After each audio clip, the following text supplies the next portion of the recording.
The colorful counterfeit pills laced with fentanyl are just as deadly. Morphine. Fentanyl killed 540 Coloradans in 2020. And of course, fentanyl is again in the headlines this past week after sadly 5 people died after overdosing in Commerce City. Fentanyl nightmare. In 2021, Colorado saw an almost 70% increase in fatal fentanyl overdoses. That's more than 900 deaths. My name is Mary Hoover. I am the manager of recovery support services at Aspen Ridge, and I'm a heroin addict.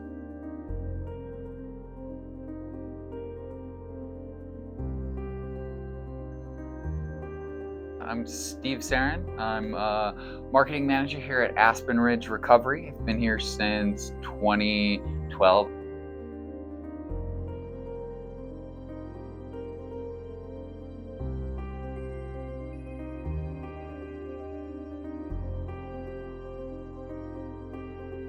I'm Cade Bassett. I work at this warehouse in Aurora, and I'm from Aurora, born and raised. Yeah.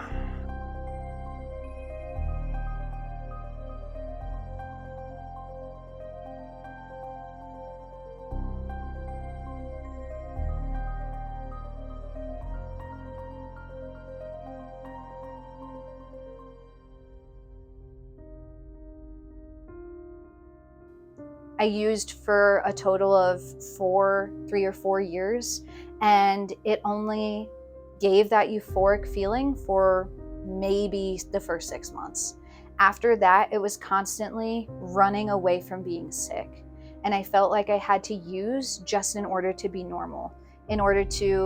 I started using in high school, in order to go to class, in order to go to work, in order to wake up in the morning. And it started becoming a necessity just in order to exist in life. I woke up, I needed to use in order to get up, feed myself, get a shower. And so while it has that euphoric feeling, it so quickly became, I need this just to exist.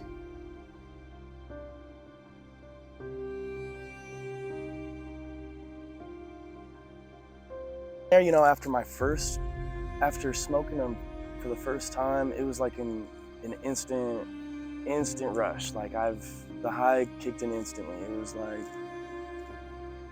I don't know, it was instant. And I got hooked on that feeling. It felt like I was flying. It felt like my body completely left, or like my soul left my body, and I was just sitting there, I don't know, floating. Like this whole time too, I thought they were Percocets. Like originally, they didn't look anything like Percocets that were prescribed. They didn't look like anything that a doctor would prescribe. But you know, it was a pill. So I mean, what the fuck do I know? I mean, Advil looks like 6 different other pills and stuff. So I mean, maybe it was just a different one. And this guy, all he told me was, you know, let's smoke perks. Let's smoke perks. Hey, you want to go get some more perks? So the entire time, I just thought that these were Percocets. He was saying perks because they were Percocets. Like, bro, like there's got to be some health problems with like smoking pills, because I mean, doctors don't prescribe them. They're like, well, I don't think they're actually Percocets. I think they're actually fentanyl. And when he said that, you know, I just looked at myself, looked at my hands, you know, and I almost cried. Like tears were brought to my eyes just to know, because I mean, fentanyl is synthetic heroin, dude. Like that's the drug of all drugs right there. And realizing that I was addicted to it for 7 months, I was mad. I was pissed off. The threat of fentanyl increases in the state. The DEA Denver division says their seizures back up this very real threat. In 2019, they seized 81,000 pills containing fentanyl.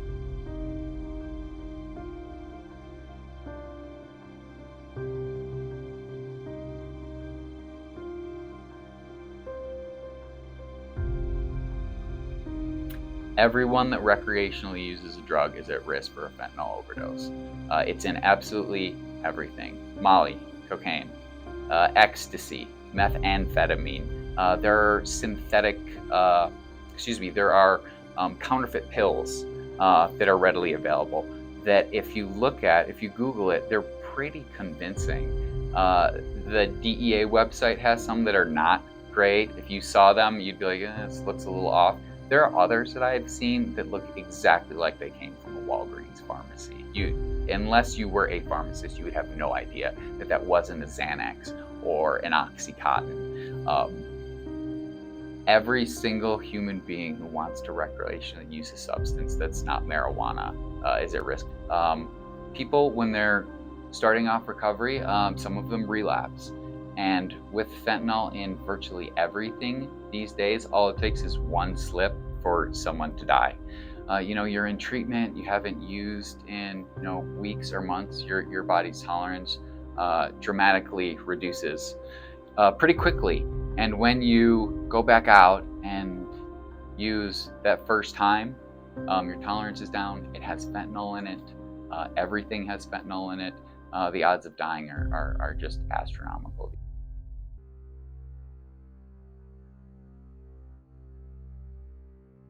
My last withdrawals were horrible. They were horrible. Physical, of course, cold sweats, restless legs. I didn't sleep for a few days. And if you don't know, sleep deprivation will cause you to see and do and feel a bunch of crazy things. And so physical withdrawals were really difficult. And really uncomfortable. Granted, I had the liberty of withdrawing in a facility, which a lot of people don't get to do. So even that I'm grateful for. But I think mentally was a much bigger battle. One, staying in that facility. It's almost like my brain went into fight or flight when in that level of discomfort of just feeling like I needed to escape that feeling. There was a lot of shame.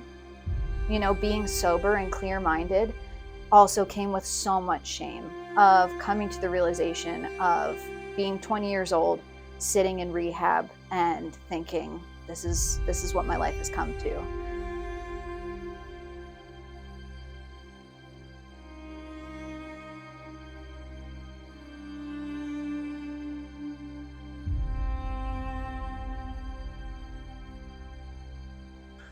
I mean, just after that, I broke down. I immediately kicked him out of my car, which, sucks for him, but I drove my ass home, told my parents, and they were pretty upset. They were shocked.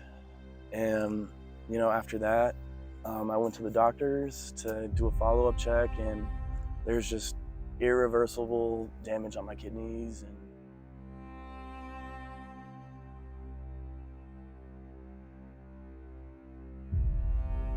Yeah, I'm lucky, it wasn't a thing when I was an alcohol abuser, but I tried other drugs, parties and, working in the restaurant industry, substance use is a big thing.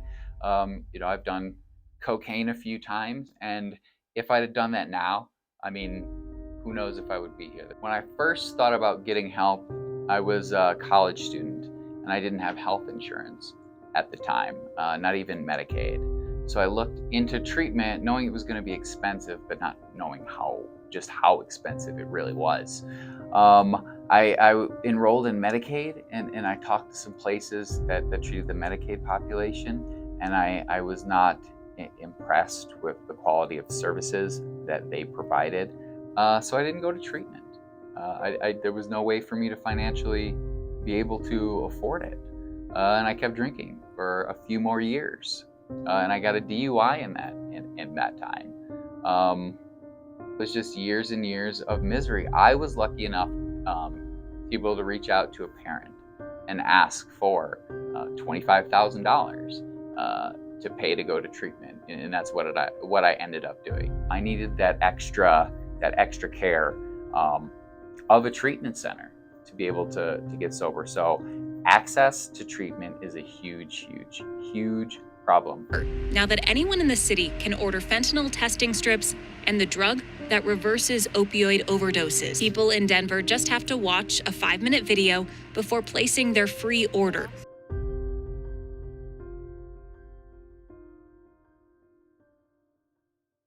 I was at my rock bottom. I owed so many people so many money. I'm banned from so many stores. A lot of relationships I don't have anymore because of fentanyl. I was pretty embarrassed to know that I was addicted to fentanyl. And I don't know, to go in front of a healthcare professional who I know just from my mom works in the healthcare department, I know that they all know the dangers of that, and they all know like what that stuff can do. And just facing someone like that, it's hard because they'll tell you, you know, what everyone else tells you, oh, fentanyl's bad, you can get addicted to it, like millions of people overdose and die, and yet I'm here still doing it. So I was more embarrassed than I was concerned for my health. Struggling financially. Definitely when I was addicted, I blew all my savings on drugs. But other than that, people have been very supportive of me for stopping, very proud of me, and that really helps. It's a big confidence booster. I feel better. I feel way better from before, and then while I was doing it, and now here, I feel way better. Reach out and ask for help. Stop lying about it. I know you're lying about it. I lied about it. Tell people that you need help. There's no shame in it.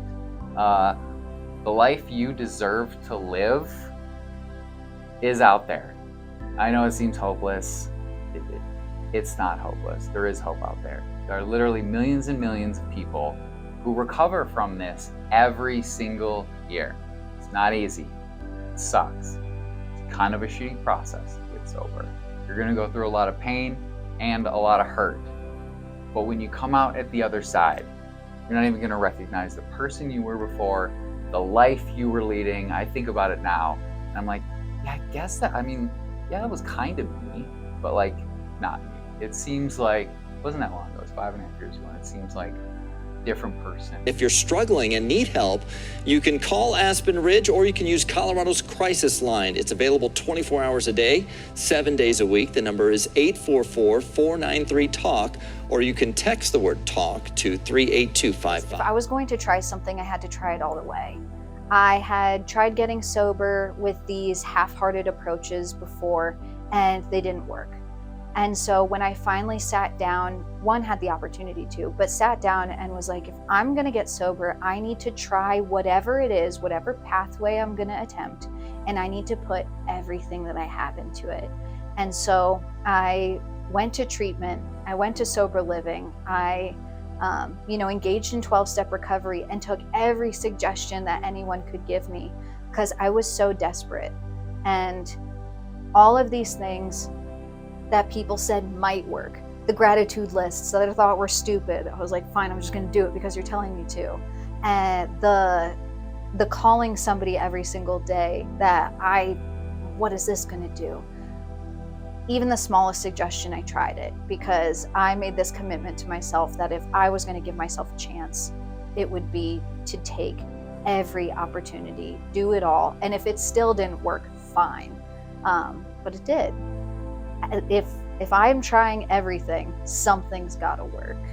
And so that would be the biggest piece of advice is, 12 steps aren't for everybody. There's all of these different ways to get sober. But no matter what way I choose, I have to go all in.